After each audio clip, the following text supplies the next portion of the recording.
Growing up in East St. Louis taught me that I didn't want to stay in East St. Louis. Like, I didn't want to grow up and be in poverty and have my children grow up and be in poverty. So that environment really shaped me to be like, man, what is the quickest way I could get out of this, change my situation?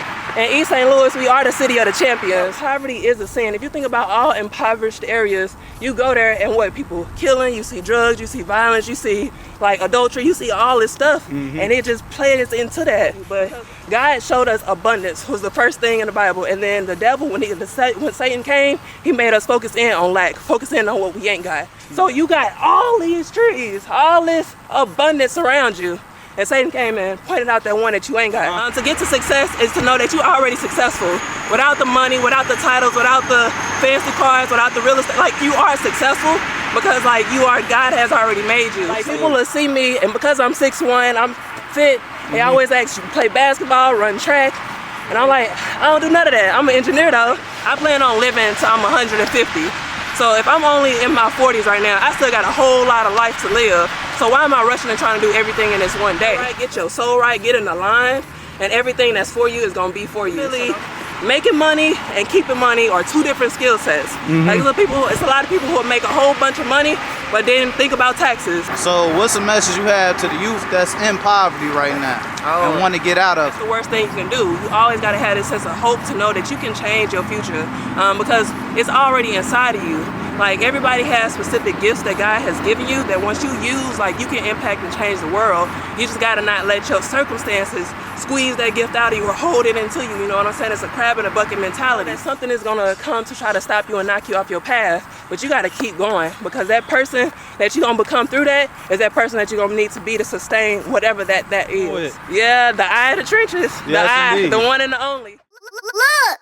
This is the eye of the trenches! We are here on Lakeshore, right across from the lake. Gonna get a beautiful little walk in and just talk and walk. Okay, cool. So tell us about yourself. Who are you? Yeah, so again, my name is Lake, and I am a beautiful daughter of the Most High God. And through that, I'm able to do so much. So I'm a first lieutenant in the Army National Guard. I'm an entrepreneur. I run my own tax firm. I have a tax strategy company where we help entrepreneurs save 5 to 7 figures in taxes and ultimately build wealth and make a business with systems that run without them. I'm into real estate. I'm a landlord, got a few properties here in the Hyde Park area. I'm an engineer, pursuing my doctorate. So I'm like doing a lot of things, but all that is because of like, I know who I am. And so through that, I'm able to do that. Let them know your age too. I am 25. Wow. So break it down. How was your childhood, where you grew up at, everything Yeah, like for that? sure. So I am originally from East St. Louis, Illinois. And if y'all know anything about East St. Louis, Illinois, it ain't really the place to be. Growing up, like it's all crime, violence, poverty rate, all through the roof. But in East St. Louis, we are the city of the champions, meaning like when it comes to athletics, we got a lot of Olympians came up out of there, a lot of professional basketball players, football players. So like sports was really like the way out of East St. Louis. And Lake came out of there, you hear me? Lake came out of the city of the champions with my brain though. Absolutely. Like people will see me, and because I'm 6'1", I'm fit, they always ask you to play basketball, run track. And I'm like, I don't do none of that. I'm an engineer though. Because people try to put you in this box because you look a certain way, and it's like I'm way more than that. Not to say, you know, that athletics and stuff ain't that, but that's not who I am. 100%. So yeah, but growing up, I had a single father, so I was like, I literally raised my little siblings. So you the oldest? Yeah, I'm the oldest girl. I had an older brother. Well, have an older brother. But it was like, man, I was mama for real. So it forced me to mature very early because I had to take care of people outside of myself, and really like drove in that like nurturer part of me. So absolutely. Yeah, but other than that, my dad was super strict, and now I'm so thankful for it. And when I'm talking about strict, like man didn't let me have no boyfriends, man didn't let me get like B's on my report card, like. And so in you was an all-A student? All-A student, valedictorian, honor all the things, and that's because my dad really like pushed me to be great, and I feel like he instilled that in me to let me know that like I can do it. So I'm super grateful for that. But in the time I was like, man, this is insane. You know what I'm saying? That's typically how it go though. Yeah. So what's the most valuable words your pops gave you? Dude, the most valuable words my pops ever told me. So when we used to drive to school, he used to drop us off, pick us up.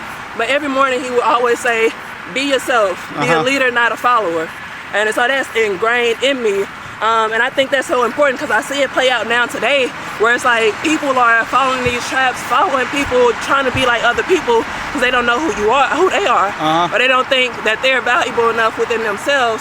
So they going out doing all this crazy stuff, trying to find that identity. But for my dad tell me like, you a leader. So it's like hearing that from a child to I'm in high school, it's like, all right, I got nothing else but to be a leader. Following ain't even in me. That and to be myself, know who I am, and stand on it. So yeah. So was there ever a point in your life where you didn't lead and it went wrong? A part of my life where I didn't lead and it went wrong. Man. Like as a child, anything, like a certain situation. As a child, I feel like I messed up with like getting into like relationships I couldn't have been in. Oh, you know this. You gonna be good with this traffic, or can you hear me? Yeah, I can hear you. Just speak up just a little bit. All right. So I think the biggest thing, or the biggest portion, I think was with like relationships, dealing with dudes I shouldn't have no business messing with. 100%. I think that was the biggest thing because everybody can't lead a strong woman. And it's like, I'm trying to get into your leadership, you lead me astray. So I'm like, nah, we gotta cut this. For sure. So yeah. So you know, I heard somebody say, you can't spell hustle without St. Louis and the STL, right? Yeah. So break that down in your own meaning. Man, you can't spell hustle without STL. Man, so I'm from East St. Louis. So it's a different. Yeah, it still got the E in hustle. You still can't spell hustle without the E. But yeah, we from a whole different city. But man, I don't even know because like growing up, for me at least, I can only speak for myself.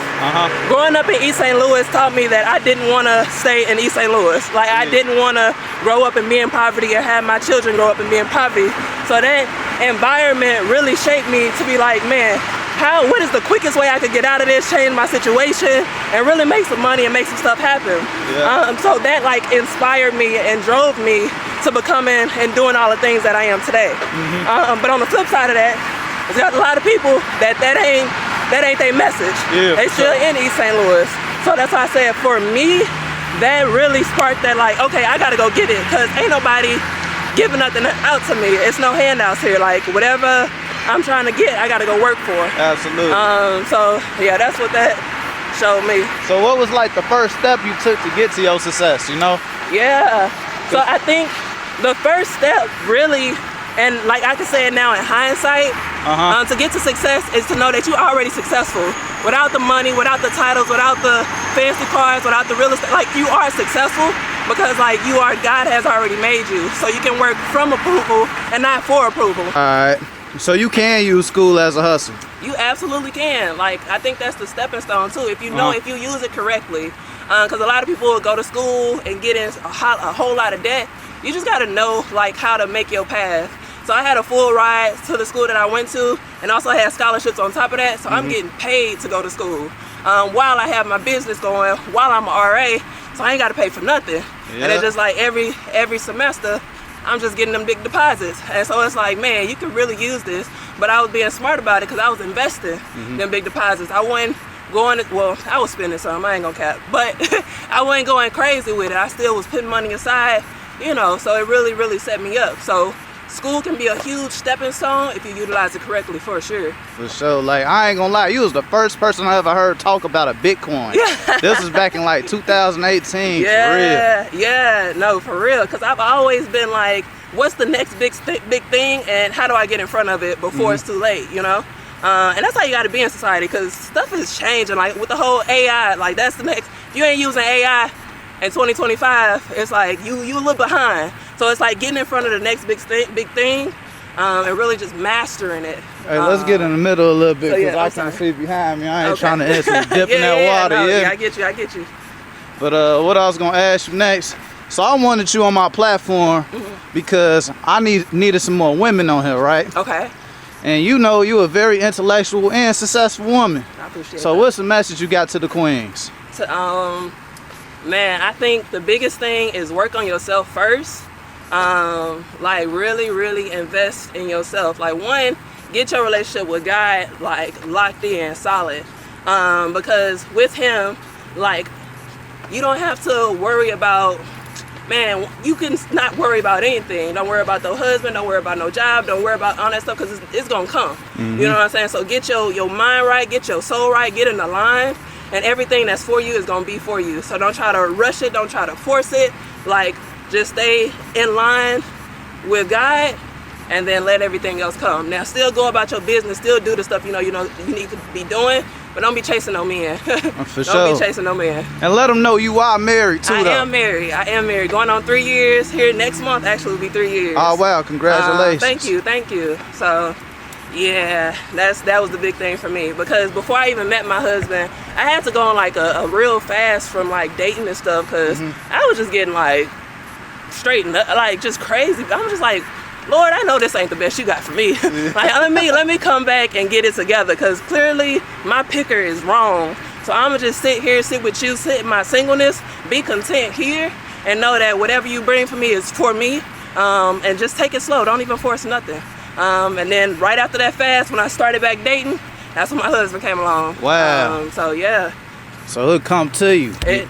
Dude, really, for real. For sure. So what's the message you got to the young kings out here to treat the queens better? Dude, like really, like, man, honestly, one thing that I've been like super biased about is like men in leadership. Because there's a lot of like men that want to be leads, but the ultimate leader is a leader who can lead a family. So if you ain't got no wife, like the head of the household, like when the Bible says he who finds a wife finds a good thing, like that's so true because it's like once you can control your urges, because as men, like y'all visual creatures, so y'all see everything, but to know you got something at home that surpass all that, so you can delay all that stuff and really focus and lock in, then you can start to build. So instead of like chasing all these women and doing, man, find you one, stick to it and build, because that's gonna make a break you for sure.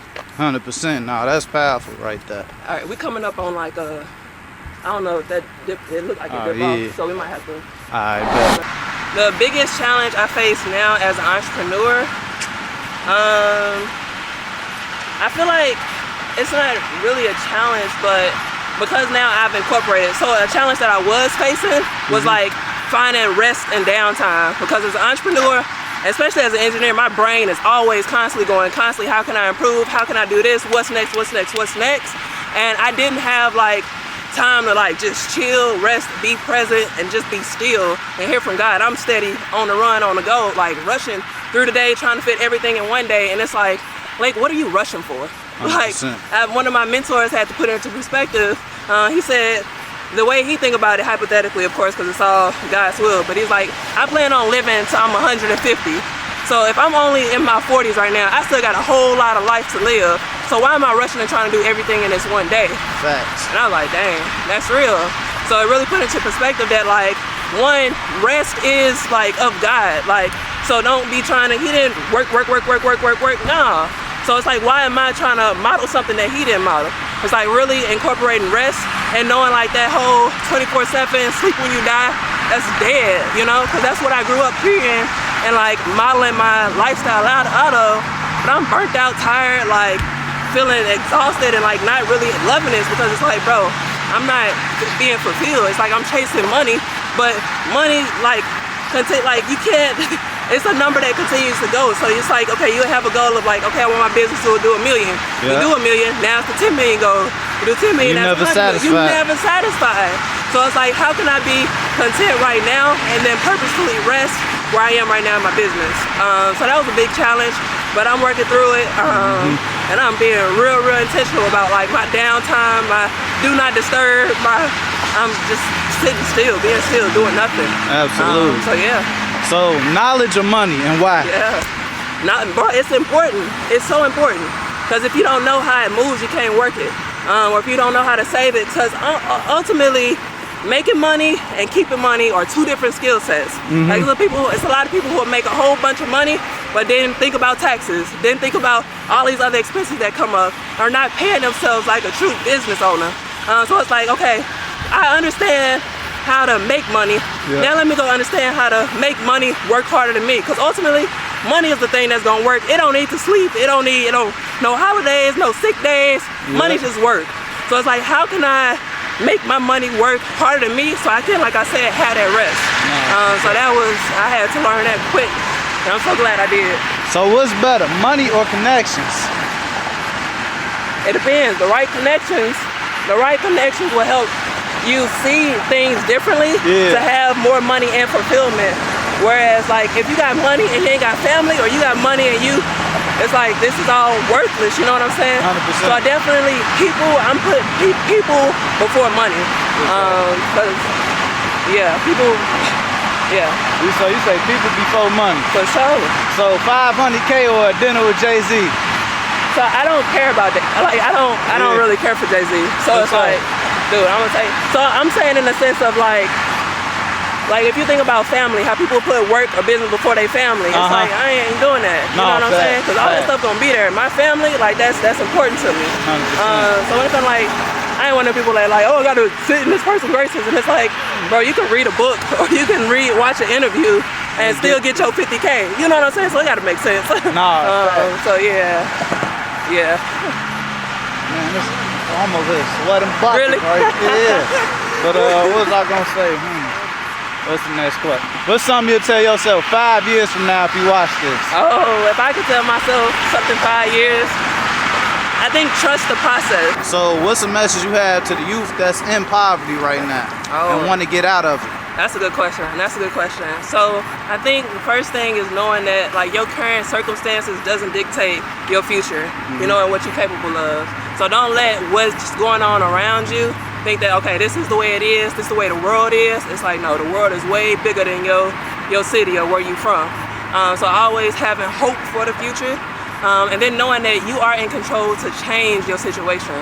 Like, as soon as you let, like, what teachers telling you or the government telling you or people that don't like you tell you that you can't do, once you start internalizing that, like, and you sit into that, that's the worst thing you can do. You always got to have this sense of hope to know that you can change your future, because it's already inside of you. Like, everybody has specific gifts that God has given you that once you use, like, you can impact and change the world. You just got to not let your circumstances squeeze that gift out of you or hold it into you. You know what I'm saying? It's a crab in a bucket mentality. So once you get an opportunity, bro, take opportunities, especially while you're young, because you have the power to change not only your situation, but for generations to come out of you. So don't let your current circumstances dictate your future outcome. No, for sure. So how did you know you were successful, and like, how do you get successful? Yeah. Oh, that's a good question. When it comes to success, like, I think somebody actually asked me this the other day. They asked me, like, at what point did you know you were successful? And I was like, the point that I knew I was successful was the point that I stopped letting, like, outside things define my success. Like, stop letting monies and degrees and all this thing call me successful. It's like, I'm already successful within me, you know? So don't wait till a specific, like, standpoint, or once you reach this goal or whatever, then you're a success. It's like, no, you a success right now while you're going through it. Because then that'll determine you from putting your identity in vanity numbers, metrics, like all this stuff. Like, that don't define you at the end of the day. So knowing that you are a success without all this thing that society say, you need this, you need to have this, you need to have the cars, you need to have the clothes, you need to have the houses to be successful. No. You're already successful. The moment that you align yourself with God's will for you and start walking in your purpose, you already a success. All that other stuff gonna come. So don't chase that. More so chase the journey to get to where you're going to. But no, you're successful walking through that. So, 100%. Yeah. So I know back in college, you used to braid hair. Yeah. You used to do a lot of things. So what's the first step to becoming an entrepreneur? Somebody that wants to start their own business, but don't have no clue how to start and where to start. I think get good at something, get good at a skill, and start charging people. Facts. Like, that's literally all it is. Like, develop the confidence, though, to charge what you're worth. It's like, once I started realizing that, like, no price is too much for the right type of client, it's like I started like knowing I can like charge folks. If you think of like Gucci and all these like designer brands, like they just a simple fabric that just got a name on it, and they stole that from somebody else. Exactly. So it's like, what's stopping me from branding myself and positioning myself to be a premium or charge what I'm worth? You know what I'm saying? Because ultimately in business, like you get in the business to make money, not to run a nonprofit. Unless you run a nonprofit and be broke, it's like no, you gotta master the skill, get good at something, get good at the craft, test it out on the audience, see if there's something like the clients even want. And then once you get good at it, start charging folks. Absolutely. So I think that confidence come into it, developing your skill set, and then learning how to keep your money. Learning how to like really work as a business owner, make your money work, but also pay yourself, because that's important. And with my tax business, I found out people don't pay themselves. Like they just spend whatever come in, and it's like waiting to the next invoice. And it's like, man. So break down what paying yourself is. Yeah, for sure. So when you think of like, say if, let's just use it if you're doing like a video shoot. Say you're charging like $1,000 for this video shoot, and it's like you don't have a 9-to-5, like you eating what you kill basically. Yeah. So it's like out of that, don't spend that whole $1,000 or whatever that ticket was. Put some money aside. So what I do is I break it down by percentages, because especially as an entrepreneur, it's like unless you have monthly recurring revenue, which is like every month you know how much is coming in.